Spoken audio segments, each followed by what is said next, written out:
Est-ce que vraiment l'alimentation, ça peut impacter notre cerveau ? Oui. Comment ? Totalement. Et pourquoi ? De manière indirecte par le microbiome intestinal et de manière directe parce que ce qu'on mange, les nutriments qu'on mange, vont finalement pouvoir faire leur chemin par la circulation jusqu'au cerveau. Donc, par exemple, les acides gras oméga 3. Tu as différents types d'acides gras oméga 3. J'essaie de te donner quelques exemples. Ça, c'est clair. Tu as différents types d'acides gras oméga 3, dont des acides gras à chaîne plus longue, comme l'EPA et la DHA. Et il faut savoir que ces acides gras oméga 3, ils vont s'incorporer dans le cerveau, ils vont s'incorporer dans les petites cellules du cerveau et jouer des fonctions. C'est des molécules qui sont importantes pour la bonne construction, je vais dire, le bon développement du cerveau. On trouve dans les huiles. On en trouve, l'EPA et la DHA, en fait, on les appelle souvent les acides gras marins. Ouais. On les retrouve surtout dans des poissons gras. Et en fait, je pourrais te montrer, j'ai un graphe que j'ai fait avec la teneur en acides gras oméga 3, mais aussi la teneur en mercure. Donc, je recommande, si vous voulez avoir un apport intéressant d'acides gras oméga 3, de consommer sardines, harengs, maquereaux, truites arc-en-ciel, le saumon également, les anchois, je pense que je ne l'ai pas dit. Ça, ce sont des poissons qui sont très riches en acides gras oméga 3, EPA et DHA, mais pauvres en mercure. Tandis que d'autres poissons comme le thon ou pire le requin, il y en a un... On mange du requin. Un poisson qui a un très long bec comme ça. L'espadon, ça ce sont des poissons qui ont une haute teneur en mercure et qu'il faut éviter, particulièrement pour les femmes enceintes. Donc voilà, par exemple, ça c'est un exemple de lien direct entre ce qu'on mange et le cerveau.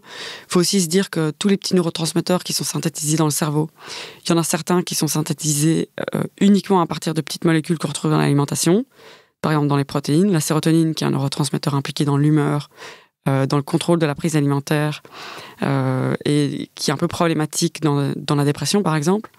Il est synthétisé à partir d'un acide aminé qui s'appelle le tryptophane et qu'on retrouve que dans l'alimentation. C'est un acide aminé dit essentiel. Donc il faut manger pour avoir du tryptophane. Et puis l'alimentation peut nous influencer de manière indirecte, par exemple par le microbiome intestinal. Donc disons que tu manges quelque chose, ça va rentrer dans ton intestin et puis tu as toutes ces petites bactéries qui peuvent digérer les aliments et à partir des aliments créer des petites molécules qui vont soit avoir un effet local dans l'intestin, par exemple jouer avec la perméabilité de l'intestin. J'essaie de faire très simple. Et dans certains cas, l'intestin peut devenir poreux. Et ça va favoriser une inflammation. J'essaie de faire simple, donc tu me dis si c'est pas clair. Ça peut favoriser une inflammation locale et une altération de la perméabilité intestinale. Tu peux avoir des petits fragments bactériens qui vont passer dans la circulation et qui vont favoriser l'inflammation de bas grade. Elle est quasiment systématique, par exemple, dans l'obésité ou dans la dépression, par exemple. On peut même retrouver de l'inflammation dans le cerveau. Donc, j'essaie toujours de trouver des images mentales qui font simple. Et moi, celle qui me vient en tête, c'est nos organes, ils communiquent entre eux. Et quand on a de l'inflammation, il faut imaginer qu'on a comme des embouteillages ou que les choses rouillent. C'est dit très simplement, mais nos organes sont plus très bien capables de communiquer ensemble ou même à l'intérieur des organes et ça peut favoriser l'apparition de plein de pathologies. Voilà. Vraiment, ça a du sens et je crois qu'aujourd'hui, on commence à en parler un petit peu plus. Donc, ça veut dire que quelqu'un qui a un régime alimentaire qui n'est pas adéquat peut, du coup, être plus sujet à une dépression, à avoir des troubles neurologiques. Je vais aller à un extrême. Les aliments ultra transformés, si on en consomme un petit peu de temps en temps, comme je fais, ça m'arrive, parce que parfois je me balade avec un paquet de chips dans la rue et j'ai l'impression d'être une énorme fraude, mais voilà, si vous me... Ça m'est déjà arrivé une fois dans le métro, après avoir pris plein de trains pour rentrer à Bruxelles, d'acheter un paquet de chips triangulaires, vraiment ultra processed. Tu vois, les chips voilà, avec tellement de sel, de sucre, et qui sont tellement pleins de choses qu'on ne retrouvera jamais dans la nature, qui sont... Enfin, c'est des Doritos, quoi, tu vois. Je vois. Et j'ai vu des gens me prendre en photo et dire « Ah, c'est The Brain Cut Scientist ».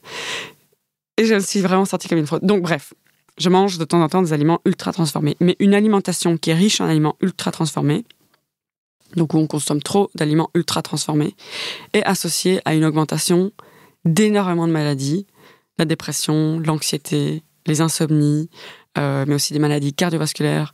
Il faut savoir que le cerveau est un organe qui a aussi des petits vaisseaux sanguins qui sont fins comme des cheveux.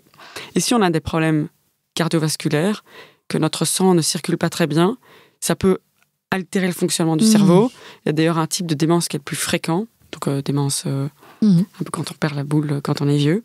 Pour faire très simple, de nouveau, même si c'est pas bien de dire ça comme ça, peut être dû à des troubles cardiovasculaires, et c'est la deuxième cause de démence au monde.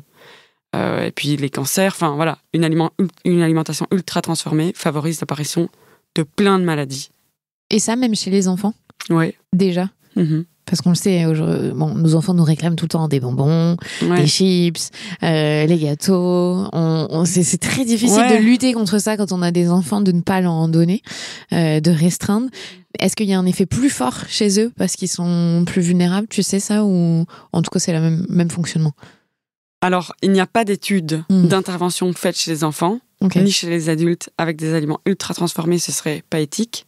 On peut pas faire des expériences comme ça. Ah oui, parce qu'il faudrait leur demander de... Voilà, tu peux pas dire à un groupe d'enfants, on va voir pendant 5 ans, on va vous donner une alimentation riche en aliments ultra transformés, les autres, on va leur donner un régime traditionnel, riche en fibres, blablabla. Et puis se dire, on verra dans 5 ans qui est devenu malade et a une augmentation de la mortalité. Enfin, ça n'aurait... C'est pas éthique.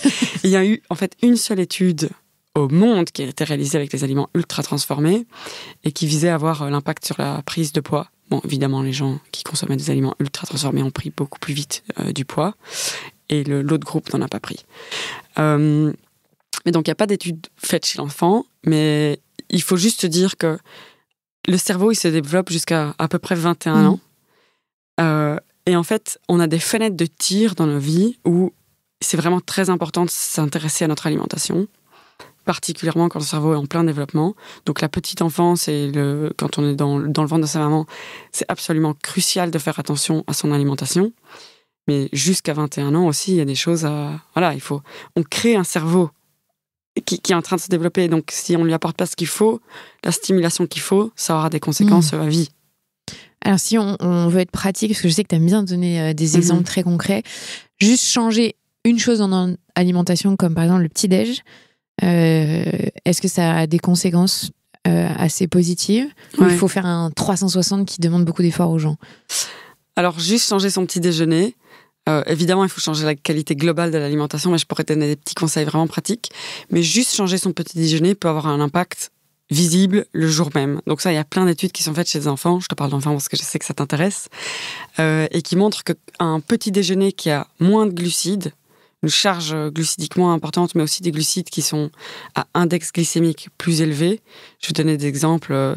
Par exemple, manger un cookie, des petits gâteaux, des choses qui contiennent du sucre. Donc ça aurait par exemple un index glycémique élevé, une charge glycémique élevée, altère les fonctions cognitives. Donc l'enfant peut être moins attentif, avoir une moindre capacité à retenir les choses. Le fonctionnement de son cerveau ne fonctionne pas bien. Le cerveau, il carbure avec du sucre, mais il carbure avec du sucre qui lui arrive petit à petit, de manière stable et durable tout au long de la matinée, puis tout au long de l'après-midi. Donc ce qu'il faut faire, c'est favoriser des glucides à libération lente, qui vont être digérés lentement. Souvent, ils sont riches en fibres. Donc c'est par exemple faire des choix comme, au lieu de prendre des céréales de petit déjeuner pleines de sucre et colorées, se dire qu'on va prendre de l'avoine complet. Et puis, il faut aussi essayer d'ajouter des protéines au petit déjeuner. En fait, et c'est un peu comme ça que j'ai commencé à m'intéresser à l'alimentation, il y a des chercheurs qui ont montré à quel point ça peut avoir un impact, notamment sur le trouble de l'attention et de l'hyperactivité, et qui ont recommandé, et ça on le sait depuis longtemps alors que personne ne le sait, en fait, dans le grand public, qu'un petit déjeuner qui contient plus de protéines que de glucides, donc par exemple des œufs, les petits poissons que j'ai cités, des oléagineux, des noix, des graines, ça peut favoriser les fonctions cognitives et la synthèse de neurotransmetteurs qu'on appelle dopamine et noradrénaline, qui sont absolument cruciales aux bonnes fonctions cognitives. Donc, un bon petit déjeuner, c'est par exemple un fromage petit suisse avec des noix, des graines, et puis quelques morceaux de fruits, par exemple. Ou un œuf. Un œuf, voilà, une tranche de pain, un peu comme du pumpernickel. C'est plus connu chez vous en Belgique que chez nous. Du pain où vraiment, quand tu le regardes, tu vois des graines. Et tu vois que la farine, elle est foncée. Voilà, c'est pas votre pain de français qui est très blanc. Et d'ailleurs, je suis assez effarée de voir que les Français mangent du pain à chaque repas. Enfin, moi, je pensais que c'était un mythe, tu vois. Ah non, j'avoue. Et du fromage après quasiment chaque repas. Vraiment, je pensais que c'était un mythe. Et d'ailleurs, ça m'énerve quand je vais manger chez des amis et qu'on me sert après avoir que j'ai déjà bien mangé. Encore du fromage auquel je ne sais pas résister et on sort de table en se sentant mal. Enfin, on adore ça, nous. Mais parce qu'on marche 20 000 pas par jour à Paris, on compense un peu. C'est vrai, si on n'est pas trop sédentaire, ça passe. Peut-être, oui. Mais t'as raison qu'on sort souvent des repas. On a trop mangé. Un repas de famille français, c'est pour ça que ça dure de 11h à 16h. Exact. Ouais. Et moi qui n'ai même pas resté assise longtemps, parfois ça m'énerve un peu. Donc changer le petit-déj. De sortir de cette... ce classique des céréales qu'on a tous eu petit à regarder le paquet et le jus d'orange ou un truc très sucré. Pas de jus d'orange, ça c'est vraiment... Si je mangeais là tout de suite 8 oranges devant toi, tu te dirais un peu bizarre. C'est beaucoup. En fait, c'est ce qu'on fait quand on boit un jus d'orange, sauf qu'il n'y a pas les fibres dedans. Comme tu exposes les vitamines, tu les ressors de la matrice alimentaire, tu les exposes à la lumière, à l'oxygène, à la température, en fait, elles se dégradent très vite. Donc, tu as du sucre, mais pas beaucoup de vitamines. Voilà. Mais donc, comme tu disais, par exemple, du pain, comme ça, très complet, avec un œuf, de l'avocat, des petites matières grasses. Et ça, en seulement 4 jours, tu peux avoir un effet.